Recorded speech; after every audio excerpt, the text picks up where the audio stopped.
नमस्कार मित्रों, आज आपको पढ़ाने जा रहा हूँ वर्टिकल इलास्टिक स्ट्रिंग ऊर्ध्वाधर प्रत्यास्थ डोरी में मोशन कैसे होता है। ठीक है, उसमें गति का अध्ययन करेंगे। इलास्टिक स्ट्रिंग में गति का अध्ययन। ठीक है, तो इसमें एक स्ट्रिंग ले लेते हैं और स्थिर बिंदु O से ऐसे लटका देते हैं। ठीक है, O A। ठीक है, अब इसमें क्या करेंगे, A जो बिंदु है इस पर m द्रव्यमान का कण लटका देंगे। कण लटकाने के बाद क्या होगा, कण लटकाएगा तो ये बी बिंदु तक कितना विस्तार होगा, इसका कितना विस्तार होगा, बी विस्तार होगा, है ना।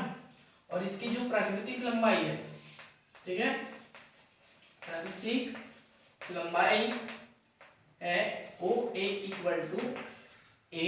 ठीक है, और इसमें विस्तार कितना हुआ है, अरे यार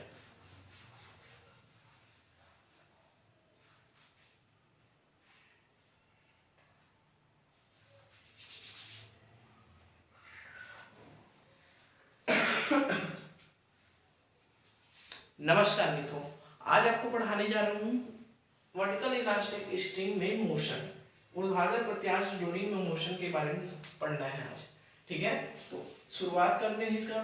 माना कि प्राकृतिक लंबाई ओ ए, जिसका एक सिरा ओ बिंदु पर है ना स्थिर है, और जो दूसरा सिरा है दूसरे सिरे पर m द्रव्यमान के कण को लटका देते हैं। ठीक है, m द्रव्यमान के कण को लटका देते हैं। इसकी प्राकृतिक लंबाई कितनी है, a है। ठीक है, लटकाने से क्या होगा, इसमें विस्तार होगा, है ना, ऐसे नीचे की ओर जो इसकी जो लंबाई है बढ़ जाएगी। कितनी बढ़ जाएगी, b तक बढ़ जाएगी, है ना, b बढ़ जाएगी। कहाँ तक फैलेगी, b बिंदु तक फैल जाएगी। तब इसमें तनाव उत्पन्न होगा। ठीक है, इस डोरी में तनाव उत्पन्न होगा T0। कण के कारण नीचे की ओर बल लग रहा है ना, इसी बल के कारण, इसी गुरुत्वीय बल के कारण नीचे की ओर तन गया, एक्सटेंस हो गया। ठीक है, इसलिए तनाव इक्वल टू हो जाएगा। ठीक है, तनाव इक्वल टू हो जाएगा mg इक्वल टू, अब यहाँ तनाव के फार्मूले से निकाले, हुक के नियम से निकाले। हुक का नियम क्या होता है जी, T equal to lambda x by a, जहाँ x विस्तार है, a प्रारंभिक लंबाई है। तो यह प्रारंभिक लंबाई कितना है, देख लीजिए, है ना, फार्मूले से निकालेंगे तो यदि मॉडुलस ऑफ इलास्टिसिटी लेमडा हो तो, है ना, लेमडा x विस्तार कितना है, इसका b है, और प्रारंभिक लंबाई a है। ठीक है, इक्वल टू mg। ठीक है, यहाँ तक इसको निकाल कर रख लेते हैं। अब इसमें मैं क्या करता हूँ, ये A बिंदु है और ये B बिंदु है। अब B बिंदु तक पहुंच गए यहाँ पर। अब इसको मैं ये C बिंदु तक ऐसे खींच देता हूँ। खींच कर क्या करूंगा, इसको मैं छोड़ दूंगा, छोड़। ठीक है, अब इसको ये BC तक, है ना, जहां ऐसे लिख लेता हूं, बिंदु C, बी बिंदु तक आ गया, C दूरी तक और C गहराई तक खींच कर, है ना, खींच कर छोड़ देते हैं। ठीक है, छोड़ने से क्या होगा, इसमें सरल आवर्त गति की संभावना होगी, है ना, सरल आवर्त गति होगी, लेकिन एक कंडीशन से होगी, है ना, उसको लास्ट में बताऊंगा कंडीशन को। अभी देखिए, इसमें C गहराई तक करेंगे, है ना, फिर छोड़ देंगे, तो समय t पर, ठीक है, स्मॉल t पर बिंदु P, ठीक है, स्मॉल t पर, है ना, ऐसे छोड़ देंगे। फिर अपने तनाव के कारण पुनः वो अपने वापस, तनाव T के कारण अपने वापस अवस्था में आने का प्रयास करेगा। ठीक है, ऊपर की ओर। ठीक है, तो यहाँ बिंदु P पर पहुंच गए, ये कण की स्थिति बिंदु P पर पहुंच गई। ठीक है ना, अब यहाँ BP है, यहाँ P बिंदु की स्थिति इस प्रकार है कि BP इक्वल टू x, तब गति का समीकरण हमको प्राप्त होगा m D square x by D T square equal to यहाँ नीचे की ओर लग रहा है बल एम जी माइनस टी आ जाएगा। ठीक है, अब यहाँ टी का मान कैसे निकालेंगे?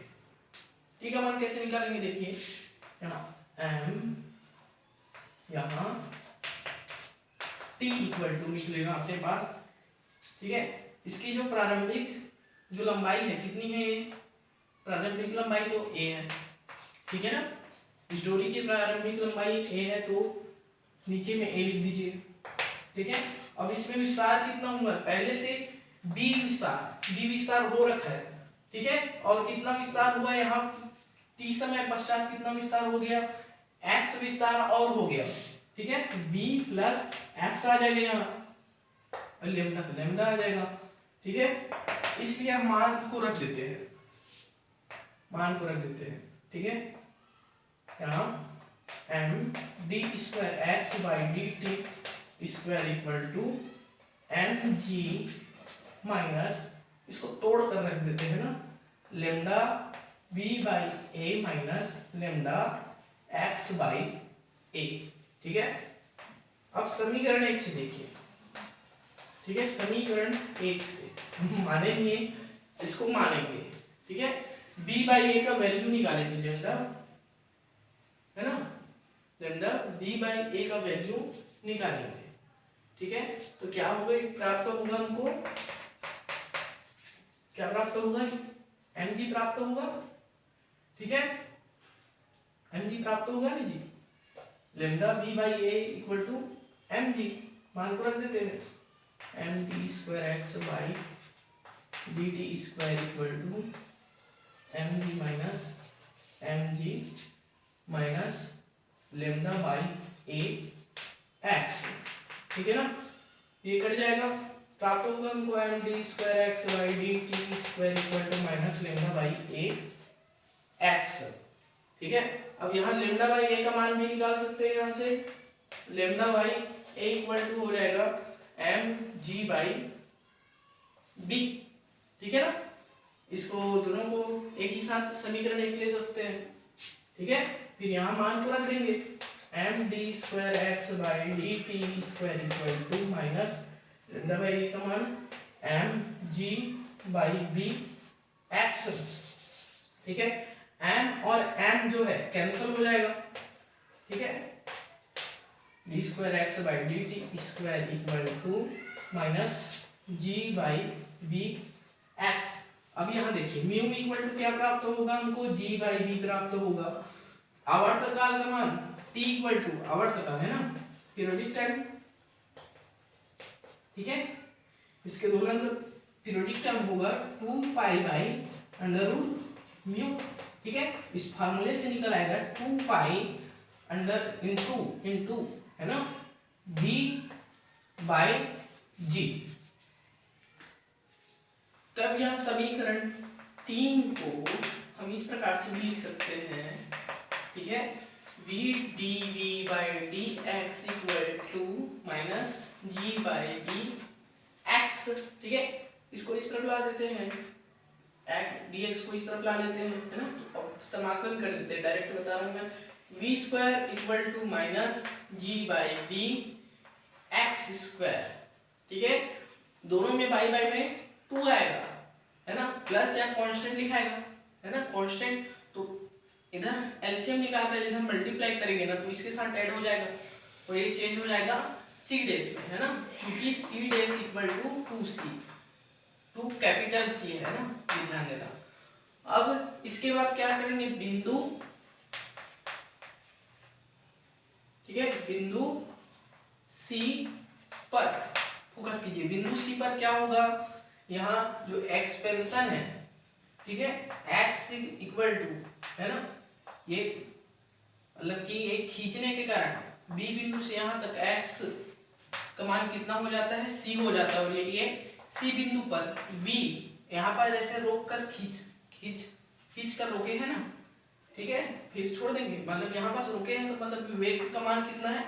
0 हो जाएगा। मान को रख देते हैं वैल्यू को, तो c इक्वल टू है ना, v इक्वल टू यहाँ 0, तो c डैश इक्वल टू आ जाएगा यहाँ, ये इस तरफ पक्षांतर होगा, g by B x square आ जाएगा। ठीक है, अब c डैश के मान को यहाँ पुट कर देते हैं, इसलिए v स्क्वायर आ जाएगा, है ना, g बाई बी दोनों कॉमन है, ये धनात्मक वाले को मैं, है ना, और यहाँ एक्स स्क्वायर की जगह c आएगा। ओके, एक्स की जगह c। अब ये c स्क्वायर जो धनात्मक वाला है तो पहले लिख देता हूँ, फिर माइनस एक्स स्क्वायर। ठीक है, अब बिंदु ए पर देखिए। ठीक है, बिंदु ए पर हमको क्या प्राप्त होता है, बिंदु ए पर, ठीक है, x इक्वल टू, देखिए ये इधर b से नाप रहे हैं ना, b से x इस तरफ, ये नीचे की ओर होगा धनात्मक दिशा, मतलब धनात्मक मान, x मान धनात्मक प्राप्त होगा, लेकिन x से ऊपर है मतलब ऋणात्मक दिशा में है ना, तो इसका मान क्या प्राप्त होगा, यहाँ से यहाँ तक, चूंकि a b equal to b है, बी लिए है, ठीक है, यहाँ से यहाँ तक बी लिए है, तो यहाँ x equal to minus b प्राप्त होगा। तो बिंदु P पर वेग का मान, ठीक है, वेग का जो समीकरण है इस प्रकार प्राप्त होगा, v square equal to g by b c square minus x, मतलब माइनस b दी पावर 2, मतलब b स्क्वायर। ठीक है, इसको 4 ले लीजिए और ये 5 ले लीजिए। अब ये जो है ना, ये जो समीकरण 4 है, यहाँ x की स्थिति के लिए समीकरण है, वेग का समीकरण है कि कर्ण की स्थिति कहाँ पास है, तो वेग का समीकरण, यदि बिंदु a पर ले लिया जाए तो ये समीकरण प्राप्त होगा, v square equal to g by b गुणा c square minus b square. अब गुरुत्व के अंतर्गत कर्ण द्वारा a के ऊपर प्राप्त ऊंचाई, अब यहाँ पास पहुंच गया है ना, जो कर्ण है यहाँ पास पहुंच गया, उसके ऊपर कितना ऊंचाई तय करेगा, ये मतलब कितना, मतलब सिकुड़ेगा a के ऊपर, है ना, उसको निकालना है। तो न्यूटन के तृतीय नियम से निकालते हैं इसको, क्या होगा, तृतीय नियम क्या हो रहा है, यहाँ पास अप्लाई करेंगे तो v स्क्वायर, है ना, इक्वल टू u स्क्वायर। अब ये त्वरण किस ओर कार्य कर रहा है, गति की दिशा के विपरीत, मतलब यहाँ माइनस लेंगे 2gh। अब यहाँ लास्ट तक पहुंचेगा, यहाँ भी पहुंचेगा, तो वेग का, कर्ण का वेग का मान कितना होगा, ये 0 हो जाएगा। ठीक है ना, ये, और यहाँ जो कर्ण का वेग है कितना है, ए बिंदु पर कर्ण का वेग है यहाँ v है, यहाँ v रख लीजिए, v स्क्वायर माइनस 2g है, तो यहाँ पर इजीली निकाल सकते हैं h equal to v square by 2g। ठीक है, प्राप्त ऊंचाई हो जाएगा v स्क्वायर बाई 2g, यहाँ से और लिख सकते हैं। ठीक है, g तो कट जाएगा, है ना, तो अंदर इसमें बचेगा c square minus b square by 2b, है ना। सिंपल हार्मोनिक मोशन हेतु कंडीशन अप्लाई होगा, c square minus b square by 2b, मतलब a के ऊपर जो प्राप्त ऊंचाई है वो छोटी होनी चाहिए, लेस देन होनी चाहिए 2, ठीक है ना, 2a के। ठीक है, मतलब कि ये जो इसका है, जो सिकुड़न है वो यहाँ, वो बिंदु तो भले हो जाए लेकिन इसके उस पर नहीं आनी चाहिए। ठीक है, ये सिंपल हार्मोनिक मोशन के लिए कंडीशन।